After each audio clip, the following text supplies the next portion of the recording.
Deci, portarul 123 Aibal, cântarea numărul 121, Martorii lui Jehova, melodii. Să ne încurajăm reciproc. Evrei 10:24 și 25, Jehova Song.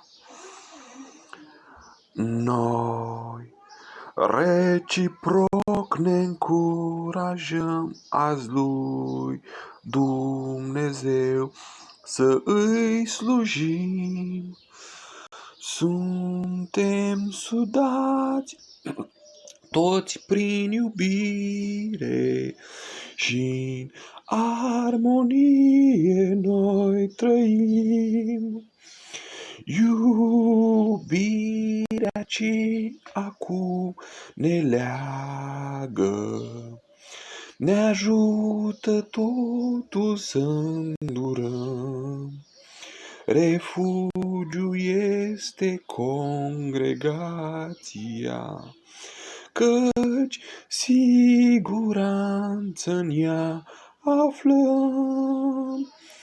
Ce alinare e un cuvânt bun rostit la timpul potrivit, balsam prin ale lor cuvinte.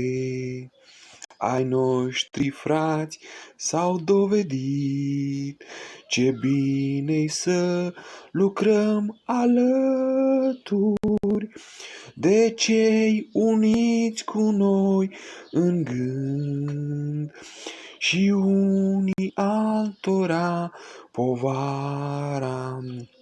Să ne o purtăm cu drag oricând, cu ochii minții prin credință, vedem a lui Jehova zi și de întruniri avem nevoie. A noastră cale spre a păzi, strâns atașați de-ai noștri frați, vrem lui Dumnezeu să îi slujim. Ne încurajăm și ne susținem, credința să ne-o întărim.